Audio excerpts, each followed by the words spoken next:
Knicks fans, what's going on? Welcome into NBA Now from Chat Sports. I'm your host, Jimmy Crowther, breaking down all the latest news and rumors going around Knicks Nation.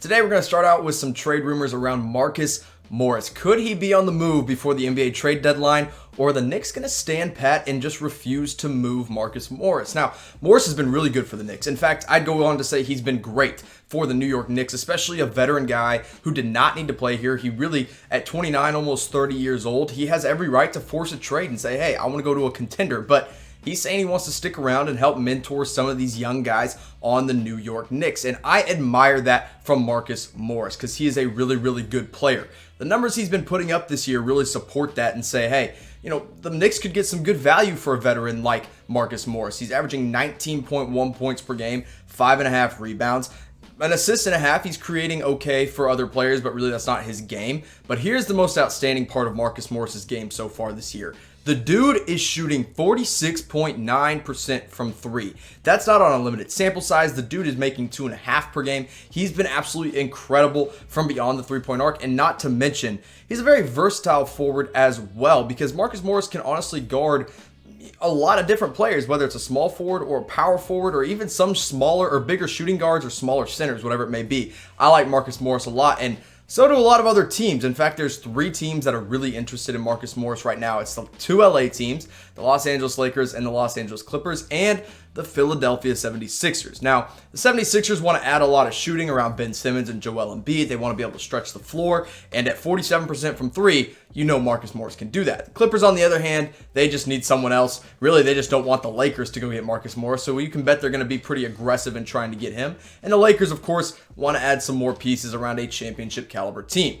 Now, before I get into what a trade could look like for Marcus Morris and the New York Knicks, I want to tell you about BetDSI. You go use our ad sponsors, BetDSI, chatsports.com/bet. That's the link you're going to go to, and then enter this promo code NBA120. You're going to get a 120% deposit bonus whenever you use that promo code. Go make some money betting on the Knicks, betting on the Lakers, the Clippers, the Mavs, whoever it may be. Go put some money down with BetDSI today. Now let's look at this trade that I cooked up between the LA Clippers and the New York Knicks because that's who I expect to be the most aggressive. Now, I don't think the Knicks are going to trade him. In fact, they've said they aren't interested in moving Marcus Morris. But if they should, this is what I think could happen. You go Mo Harkless and Derek Walton Jr. Really, Walton Jr. is just there to make the money work because Mo Harkless has a pretty sizable contract, but not big enough to match Marcus Morris's. And then the Knicks also get a 2020 first round pick and a 2020 second round pick from the Clippers. Now, that first round pick's not going to be worth a whole lot because it is the Clippers, but anytime you can get a first round pick, especially on a rebuilding team for a 30-year-old guy,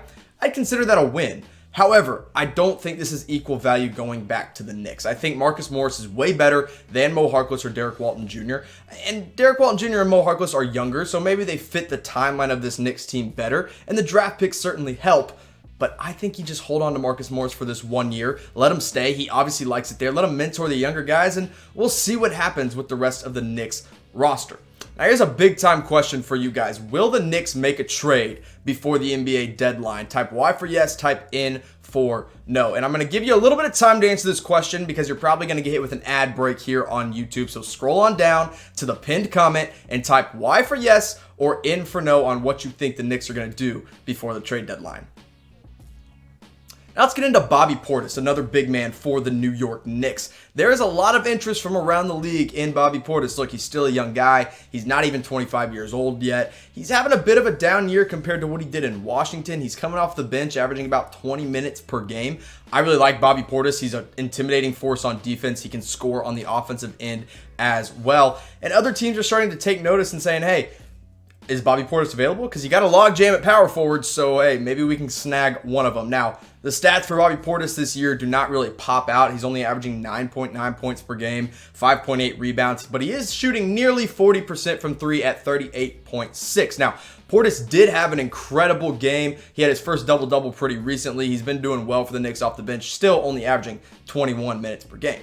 But when you put this side by side to what he did in Washington, it is a bit of a letdown. I thought Bobby Portis was a great signing for the Knicks. I thought he was going to start at center next to Julius Randle. That hasn't been the case so far, and maybe for the best. Mitchell Robinson deserves most of those minutes. But last year when he was in DC, he was putting up 14.3 points per game, 8.6 rebounds. The assist numbers, that's not what he does because he is a big man. Shooting 44% from the field, and most impressively, 40.3% from three. Now, every single one of those numbers is up just a little bit from what he's doing with the Knicks this year so far. He's a great rebounder, a good defender, can really stretch the floor as a 4 or a 5, but he hasn't been getting that opportunity to shine with New York. So maybe, just maybe, a trade is in the best interest of both Bobby Portis and the New York Knicks. Now, when you look at the other big men on this roster, here's how that kind of minutes distribution is being spread out. Julius Randle is obviously getting the biggest chunk of the minutes because he was one of the biggest signings of the offseason for the Knicks. In fact, probably the biggest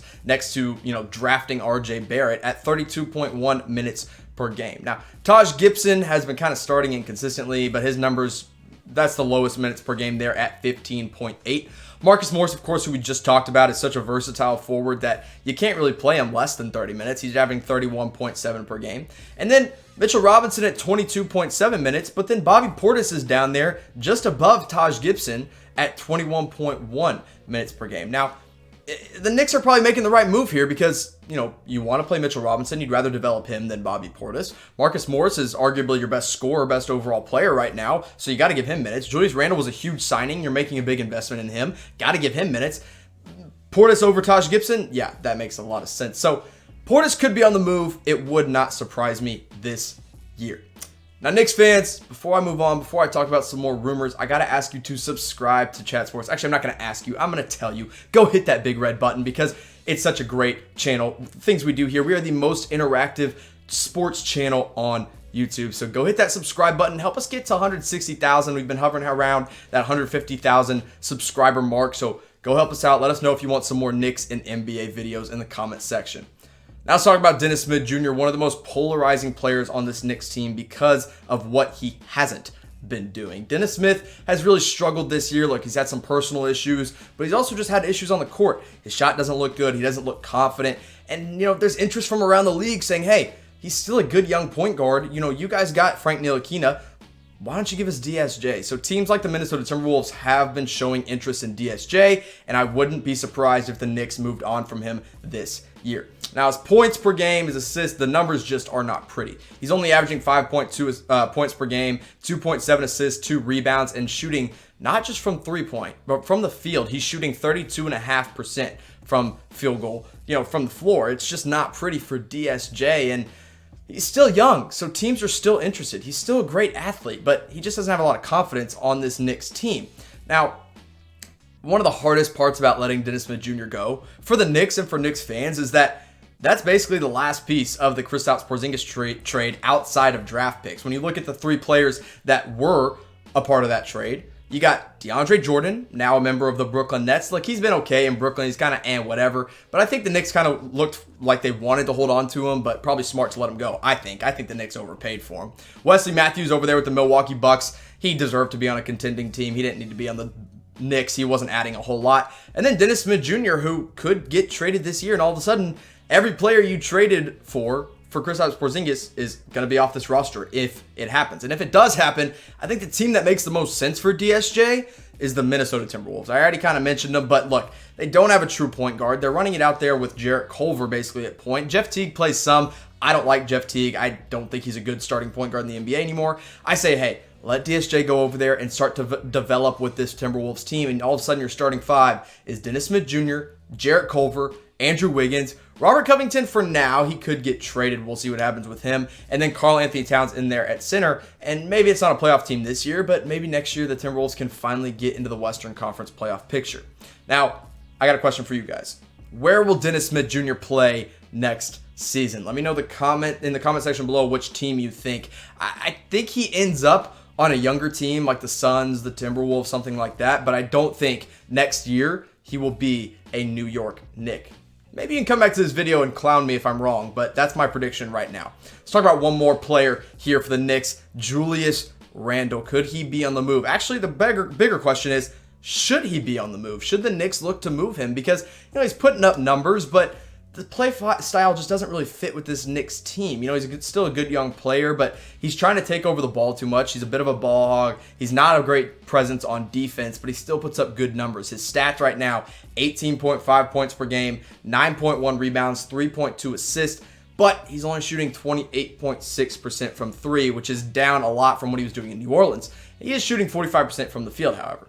Now, before I get into the teams that are interested in Julius Randle or could be interested / should be interested, I want to remind you to go to chatsports.com/bet. Use that promo code NBA120, get a 120% deposit bonus with BetDSI. Now, the 5 teams that I think make sense for Julius Randle, the Oklahoma City Thunder, look, they got Steven Adams. They don't have a true power forward. They have Danilo Gallinari, but he's more of a scoring forward. Charlotte Hornets, they're a young team. They could use a power forward like him. The Minnesota Timberwolves need a power forward next to Karl-Anthony Towns. The Phoenix Suns, he could do well next to DeAndre Ayton. And the Portland Trail Blazers are always in need of some kind of power forward. Julius Randle might fit that bill. But the team that makes the most sense to me is the Charlotte Hornets. So this is the trade I cooked up. You guys might hate it. You guys might love it. Let me know what you think in the comment section. But I got Julius going to the Charlotte Hornets. He's playing with Devontae Graham, Terry Rozier. He can go up and start at center or the power forward position. The Knicks in return get Marvin Williams, who, whatever. He's not a great NBA player anymore. But the 2 pieces that mean the most, Malik Monk and Dwayne Bacon. I think that would be an absolute win for the Knicks to get a guy like Monk who they could develop and a guy like Dwayne Bacon who's really, really solid. He's just kind of fallen out of the rotation a little bit in Charlotte. And then they also get the Cleveland Cavaliers 2nd round pick for this year, which is huge because with the Cavaliers, that's basically like a 1st round pick since it's right at the beginning of the 2nd round. Maybe you guys hate that trade. Maybe you love it. Let me know down below. And while you do that, I got one last question to end our show today. Who is one player, just one, that you want to see the New York Knicks trade for? Let me know in the comment section below. You can be as crazy as you want with this prediction. Let me know down below. Thank you guys, and I'll see you soon.